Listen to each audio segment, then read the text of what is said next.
মানে আমাৰখিনিক তেওঁ গুৰুত্ব দিয়া নাই, অকণো গুৰুত্ব দিয়া নাই। গতিকে আমি এই অনশনথলীৰ পৰা তেওঁক হাতযোৰ কৰি মানে আমি অনুৰোধ জনাইছোঁ যে আমাক তেওঁ অতি সোনকালে চকু মেলি চাব লাগে। আমাৰ অল আছামত আমাৰ ৩,৫০০ আছে আৰু ৯১ চনতে সন্থা খুলি তাৰপৰা আমি বহুত আন্দোলন কৰিছোঁ।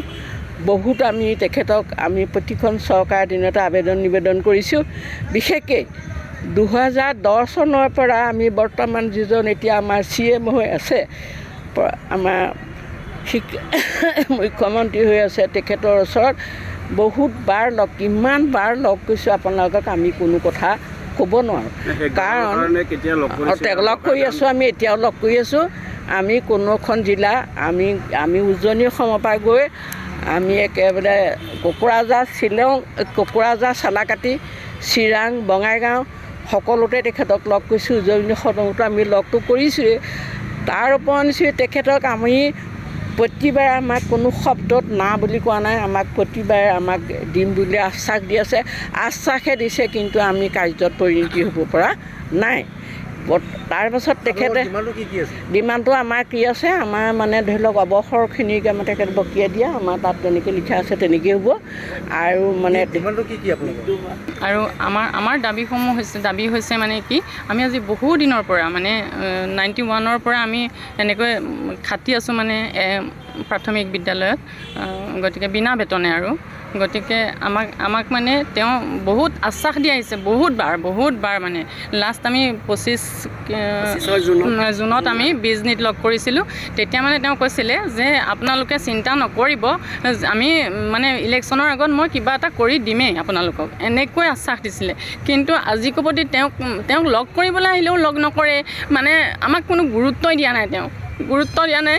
গতিকে আমি এতিয়া মানে আমি এনেকৈ অন্বেষণ কৰিবলৈ বাধ্য হৈ গৈছোঁ। আৰু এই চেনেলৰ যোগেদি, আপোনালোকৰ যোগেদি আমি তেওঁক টানি অনুৰোধ জনাইছোঁ যে আমাৰ মনৰ ভাৱ তেওঁ বুজি পাওক, মানে আমাক অতি সোনকালে নিয়মীয়াকৰণ কৰি দিয়ক। আমি যাতে এনেকৈ আৰু এটা কথা এইখিনিতে মই ক'ব বিচাৰোঁ, আমি যিমানে খাটি আছোঁ, মানে প্ৰতি ঘৰ মানুহত আমাৰ হাজবেণ্ডসকলৰ কাৰোৱে মানে চৰকাৰী চাকৰি নাই, কিমান কষ্ট কৰি চলিছোঁ, ল'ৰা ছোৱালীক কিমান কষ্ট কৰি খুৱাবলগীয়া হৈছে।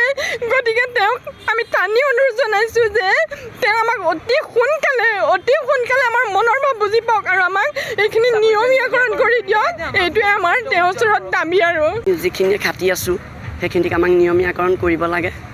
আৰু যিখিনি আমাৰ মানে অলৰেডি ৰিটায়াৰ্ড কৰিছে, অৰ্থাৎ অৱসৰ পাইছে, তেওঁলোককো এককালীন সাহাৰ্য দিব লাগে। আৰু যিখিনি আমাৰ মৃত্যু হৈছে অলৰেডি, সেই মৃত্যু হোৱাখিনি পৰিয়ালকো তেওঁ মানে চকু মেলি চাব লাগে। আৰু আমি আজি এই অন্নথলী পাই তেওঁলৈ মানে আমি কৰজোৰে প্ৰাৰ্থনা জনাইছোঁ, তেওঁ যাতে আমাৰ দাবীসমূহ পূৰণ কৰে।